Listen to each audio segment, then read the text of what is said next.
کر میرے اعمال کی اصلاح کرم سے کر دے۔ الحمدللہ رب العالمین والصلاة والسلام علی سید المرسلین، اما بعد فاعوذ باللہ من الشیطان الرجیم، بسم اللہ الرحمن الرحیم۔ پڑھیے الصلاة والسلام علیک یا رسول اللہ وعلی آلک واصحابک یا حبیب اللہ، الصلاة والسلام علیک یا نبی اللہ وعلی آلک واصحابک یا نور اللہ۔ درود پاک پڑھنے کے بے شمار فضائل و برکات ہیں۔ ایک بڑا ہی امیزنگ، بڑا ہی خوبصورت واقعہ جو احادیث کی کتابوں میں ملتا ہے، اور جب بھی اس واقعے کو سنتے ہیں تو ایمان بھی تازہ ہو جاتا ہے۔ ماجرا کچھ یوں تھا، نبی پاک علیہ السلام کا دور ہے، اور ایک شخص جو شکاری تھا ایک ہرنی کا شکار کر کے پیارے آقا علیہ السلام کے سامنے سے گزرنے لگا۔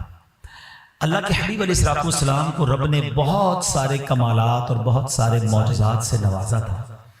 وہ جب ہرنی کا شکاری ہرنی لے کر آقا علیہ السلام کی بارگاہ سے گزرنے لگا تو اللہ کریم نے اس ہرنی کو بولنے کی قوت عطا فرمائی، اور اس نے نبی پاک سے عرض کی، یا رسول اللہ صلی اللہ علیہ وسلم، میرے چھوٹے چھوٹے بچے، دودھ پیتے بچے ہیں اور وہ بھوکے ہیں، شکاری نے مجھے شکار کر لیا ہے، آپ اس سے کہیے کہ کچھ دیر کے لیے مجھے اجازت دے کہ میں اپنے بچوں کو دودھ پلاؤں اور اس کے بعد میں واپس آ جاؤں گی۔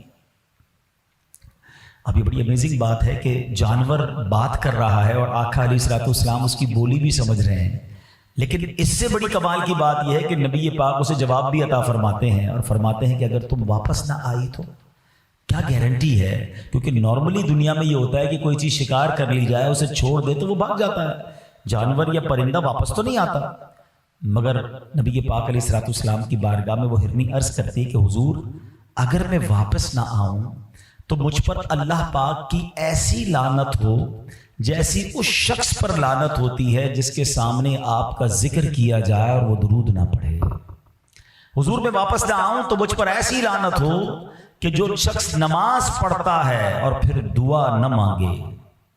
نبی پاک علیہ السلام نے اس شکاری سے کہا کہ اس ہرنی کو چھوڑ دو، یہ تھوڑی دیر بعد واپس آ جائے گی۔ پہلے ہی وہ شکاری حیران تھا کہ جانور میرا گفتگو ان سے کر رہا ہے، اچھا اس نے نبی پاک کو بھی پہچانا نہیں تھا، تو کہتا ہے اگر یہ واپس نہ آئی تو اس کی گارنٹی کیا؟ نبی پاک علیہ السلام نے فرمایا میں ضمانت لیتا ہوں یہ ہرنی واپس آئے گی۔ اللہ اکبر! یہ ہرنی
کو شکاری چھوڑ دیتا ہے، دوڑتی ہوئی پہاڑ کے پیچھے چلی جاتی ہے، اور تاریخ نے یہ منظر پہلی بار دیکھا ہوگا کہ وہی ہرنی تھوڑی دیر بعد اپنے بچوں کو دودھ پلا کر واپس آتی ہے، گویا آ کر پھر سرنڈر کر دیتی ہے۔ یہ اتنا ہی خوبصورت واقعہ، یہ انسیڈنٹ جاری ہے، مگر بات اور خوبصورت کیا ہو جاتی ہے کہ جبریل امین اب حاضر ہوتے ہیں اور نبی پاک علیہ السلام کی بارگاہ میں عرض کرتے ہیں کہ حضور اللہ کریم آپ کو سلام ارشاد فرماتا ہے، اور ارشاد فرماتا ہے کہ میں آپ کی امت پر اس سے زیادہ مہربان ہوں جتنی ہرنی اپنی اولاد پر شفقت کرتی ہے۔ آپ کی امت کو آپ کی طرف اس طرح لوٹاؤں گا کہ جیسے یہ ہرنی آپ کی طرف لوٹ کر آئی ہے۔